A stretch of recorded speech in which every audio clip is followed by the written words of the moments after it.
எல்லோருக்கும் வணக்கம். எல்லோரையும் செங்கோ அகாடமி யூடியூப் சேனலுக்கு வரவேற்கிறோம்.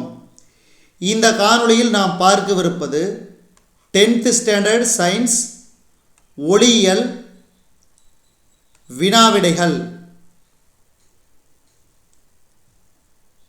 இதில் சரியான விடையை தேர்வு செய்க, கோடிட்டடங்களை நிரப்புக மற்றும் பொருத்துக. இந்த 3 பகுதியை இந்த காணொளி வாயிலாக பார்க்க போகிறோம். நல்லா கவனிங்க, ஒவ்வொரு கேள்வி முக்கியம்.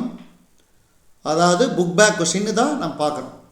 ஏபிசிடி என்ற 4 பொருள்களின் ஒளிவிலகல் எண்கள் 1.31, 1.43, 1.33, 2.4 எனில் இவற்றில் ஒளியின் திசைவேகம் பெருமமாக உள்ள பொருள் எது?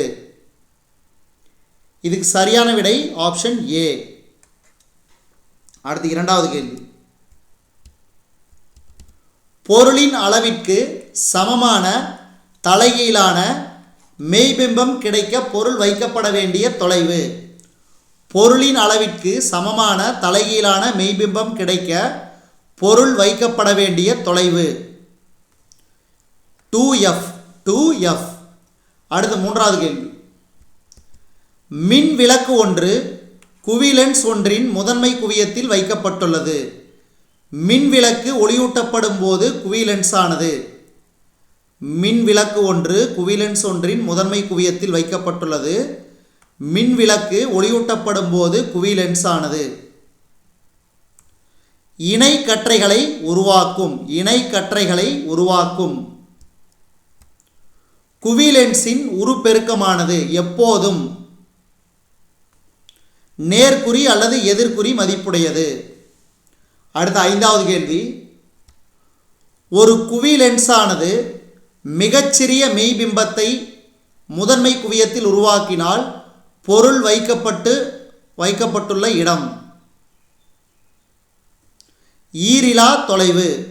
ஒரு குவிலென்ஸானது மிகச்சிறிய மெய்பிம்பத்தை முதன்மை குவியத்தில் உருவாக்கினால் பொருள் வைக்கப்பட்டுள்ள இடம் ஈரிலா தொலைவு. ஒரு லென்ஸின் திறன் 4D எனில் அதன் குவிய தொலைவு -0.25 மீட்டர். கிட்டப்பார்வை குறைபாடு உடைய கண்ணில் பொருளின் பிம்பமானது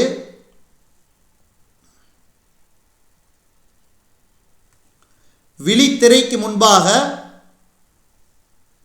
தோற்றுவிக்கப்படுகிறது.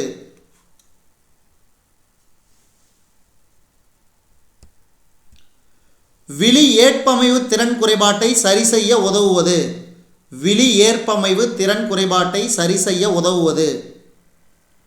இரு குவிய லென்ஸு. 9வது கேள்வி.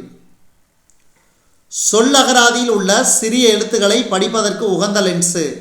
சொல்லகராதியில் உள்ள சிறிய எழுத்துக்களை படிப்பதற்கு உகந்த லென்ஸ் 5 சென்டிமீட்டர் குவிய தூரம் கொண்ட குவிலென்ஸ். அடுத்து, ஒரு முப்பட்டகத்தின் வழியே செல்லும் நீலம், பச்சை மற்றும் சிவப்பு அலைநீளங்கள் VB, VG, VR எனில் பின்வருவனவற்றுள் எச்சமன்பாடு சரியானது? ஆப்ஷன் சி, அதாவது VB less than VG less than VR. So இதுதான் மிகச்சரியான சமன்பாடு. அடுத்து, கோடிட்ட இடங்களை நிரப்புக.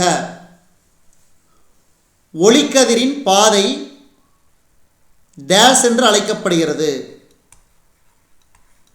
கதிர் என்று அழைக்கப்படுகிறது. அடுத்து, ஒரு ஒளி புகும் ஊடகத்தின் ஒளி விலகல் எண் எப்போதும் 1ஐ விட அதிகம்.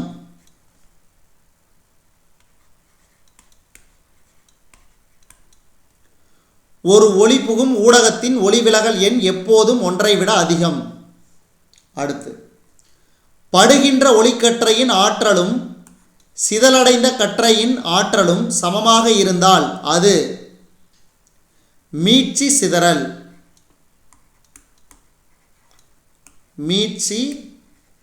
சிதறல் எனப்படும். படுகின்ற ஒளிக்கற்றையின் ஆற்றலும் சிதறடைந்த கற்றையின் ஆற்றலும் சமமாக இருந்தால் அது மீட்சி சிதறல் எனப்படும். அடுத்து ராலே சிதறல் விதிப்படி சிதறல் அளவானது படுகின்ற ஒளிக்கதிரின் அலைநீளத்தின்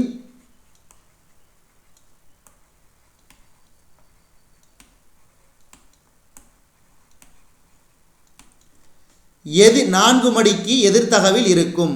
ராலே சிதறல் விதிப்படி சிதறல் அளவானது படுகின்ற ஒளிக்கதிரின் அலைநீளத்தின் 4 மடிக்கு எதிர்த்தகவில் இருக்கும்.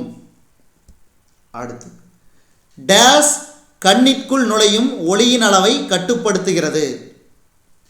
ஐரிஸ்.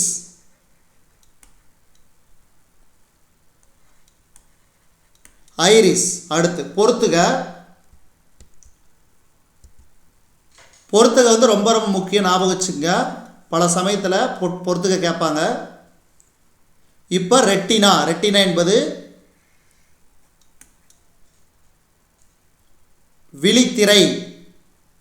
அடுத்து கண் பார்வை, கண்ணில் ஒளிக்கதிர் செல்லும் பாதை.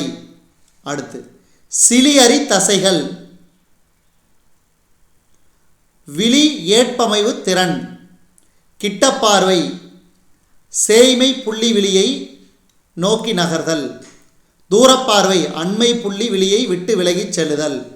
மறுபடியும் படிக்கிறேன் கேட்டுங்க. ரெட்டினானா விழித்திரை, கண் பார்வை, கண்ணில் ஒளிக்கதிர் செல்லும் பாதை, சிலியரி தசைகள், விழி ஏற்பமைவு திறன், கிட்டப்பார்வை, சேய்மை புள்ளி விழியை நோக்கி நகர்தல். தூரப்பார்வை, அண்மை புள்ளி விழியை விட்டு விலகிச் செல்லுதல். நன்றி, வணக்கம்.